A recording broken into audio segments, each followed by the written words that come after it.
Bom, turma, aqui no processo Mig-Mag, nós temos então tipos de materiais diferentes e alguns diâmetros fornecidos para o eletrodo, para o diâmetro do arame, e aqui um intervalo de corrente utilizado dentro do processo. Então, eu estou utilizando um diâmetro tanto 1 milímetro de arame. Vou soldar um aço carbono com um eletrodo de aço carbono. O meu intervalo ou a faixa de corrente que eu vou utilizar vai ser de 60 a 260 amperes, por exemplo. Então a corrente de soldagem, que quanto maior a corrente de soldagem, aumenta a profundidade e a largura do cordão, aumenta a taxa de deposição, aumenta o tamanho do cordão e a fusão do arame. Quanto mais energia, maior a corrente, mais profundo é o cordão de solda, mais largo, maior a penetração, maior taxa de deposição. Tudo quanto maior a corrente, maior o tamanho do cordão e mais funde o arame dentro de correntes altas.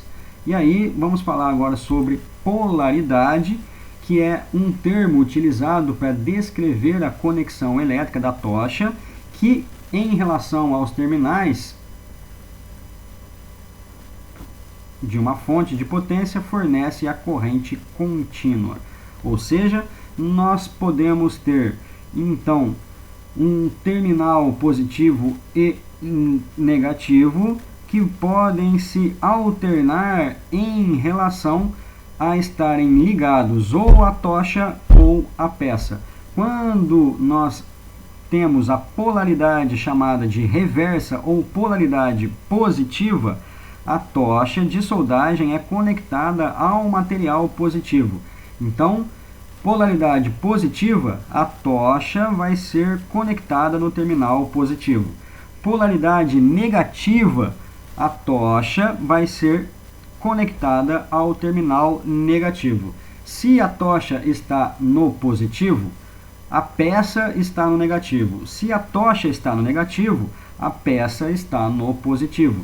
Tá, professor, mas o que muda isso? O que muda é que nós teremos um maior aquecimento de uma parte ou de outra. Por exemplo, quando eu falo que eu tenho uma polaridade inversa, olha lá, ó, polaridade inversa, polaridade inversa, o eletrodo está no positivo e a peça no negativo. Eletrodo positivo, tocha positiva. Inversa ou reversa, polaridade positiva. Polaridade positiva.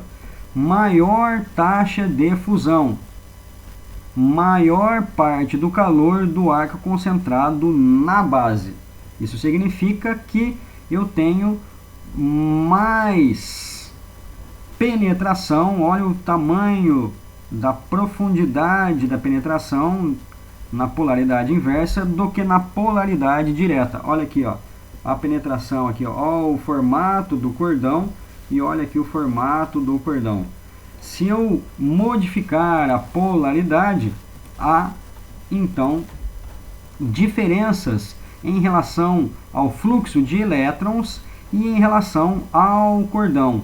Ou seja, na polaridade inversa ou na polaridade reversa, ou na polaridade positiva, a tocha ligada no positivo, eu tenho este formato do cordão, maior taxa de fusão do arame. A tocha ligada no negativo é chamada de polaridade direta ou negativa, maior parte do calor do arco concentrado no arame. Isso significa que eu tenho uma penetração mais baixa e um cordão mais largo, mais gordo aqui, ó. Então, se eu mudar a polaridade, eu tenho mais penetração ou menos penetração. Então, fazendo um resuminho aqui, o mais usual é o eletrodo no positivo, eletrodo no positivo, eletrodo no positivo. eletrodo no positivo, polaridade inversa ou reversa. Arco é mais estável, a transferência metálica é mais suave, pouca quantidade de respingos e boas características visuais do cordão de solda. Não é tão utilizado, é mais difícil de se obter, inclusive a transferência de spray na polaridade direta, aonde o eletrodo é ligado no negativo e a peça no positivo. Quando nós temos isso, o arco fica mais instável e o cordão não tem tanta penetração assim. Beleza, turma? Aqui, ó, vai esquentar mais a peça do que o eletrodo. Aqui esquenta mais o eletrodo do que a peça. Aqui a tensão do arco é uma medida aproximada do comprimento físico do arco elétrico. E aqui a tensão está diretamente ligado com a distância do bocal até a peça. Isso aqui, ó, a distância entre o arame e a peça é chamado de comprimento de arco. E uma outra aqui chamada de stick out, que talvez alguns já tenham ouvido falar ou não, é do bocal até... do bocal não, do bico de contato até a peça é chamado de stick out. Tensão é o principal parâmetro para regular a largura do cordão de solda. Então, por exemplo, se o cordão de solda está magrinho, fininho, raquítico, você pode aumentar a tensão e ele vai engordar o cordão de solda. Se tem pouca penetração, ou seja, não penetrou metal adentro, metal de base adentro, significa que a corrente está muito baixa. Então você pode aumentar a corrente, fazendo com que o material se deposite com uma profundidade maior. E se o cordão está ficando muito fininho, aumenta-se a tensão de soldagem. Os consumíveis, então, referentes ao equipamento, é o bocal, bico de contato e conduíte, que precisam ser trocados com uma certa regularidade, que vai depender, obviamente, das condições de uso e dos cuidados dos soldadores com esses consumíveis. E referentes ao processo é o eletrodo, que é o arame, que é derretido dentro do processo, e os gases de proteção. Aqui nós temos a classificação AWS, American Welding Society, que significa que nós temos uma certa classificação em relação ao tipo de arame, se ele é uma vareta ou se ele é um arame, se ele é sólido ou não, qual a resistência mínima à tração em KSI. Então, quando se coloca lá um arame para ser soldado ER70S2, por exemplo, o que significa isso? Significa que é um eletrodo sólido com 70 KSI de resistência à tração. Eletrodo é sólido porque tem esse S aqui, ó. E a composição química dele vai ser dado através de um número que varia aqui de 0 a 9. Normalmente são fornecidos em bobinas ou rolos de pesos entre 27 e 45 kg de arame.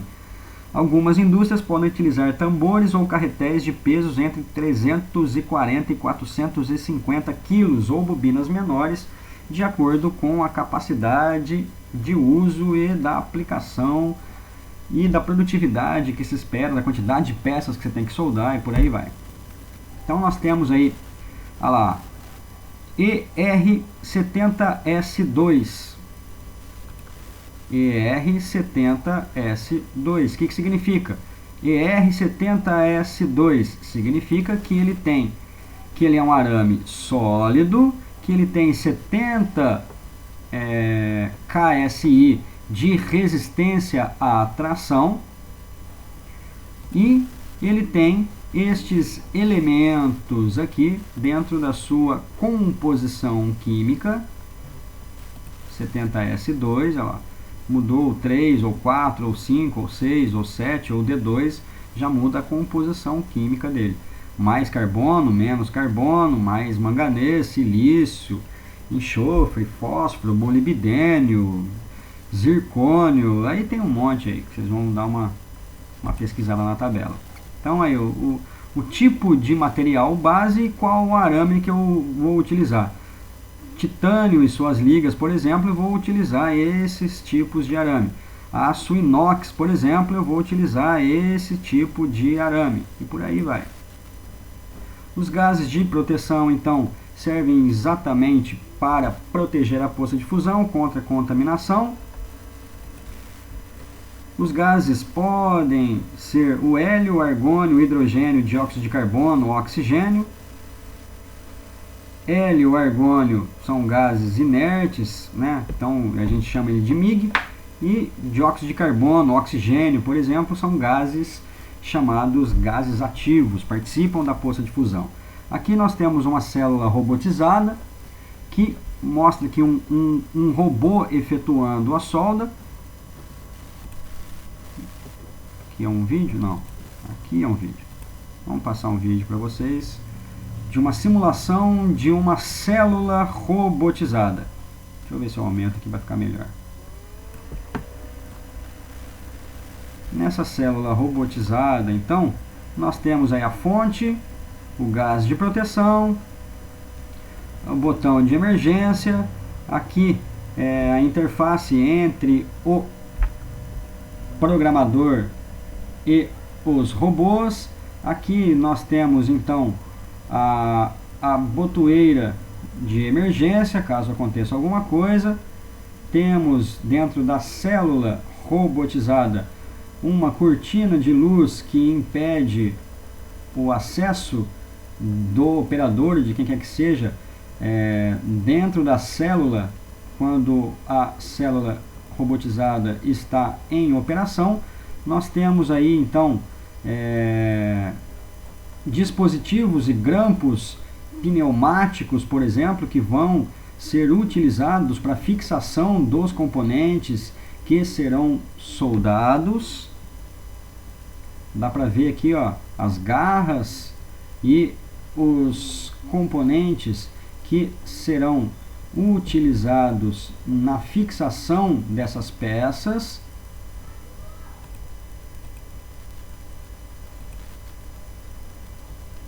Geralmente acontece o seguinte em células robotizadas: enquanto o operador alimenta uma mesa, que nós chamamos de mesa A, mesa B, mesa 1, mesa 2, tanto faz.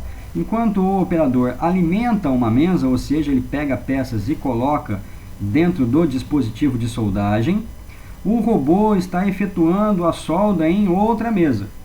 Quando ele finaliza a montagem, ele aperta aqui, isso aqui vai girar e o que ele acabou de montar vai estar disponível para o robô soldar, de modo que a célula funciona sempre enquanto o operador abastece a montagem, o robô está soldando. Então os tempos de solda tem que ser proporcional aos tempos de montagem aqui.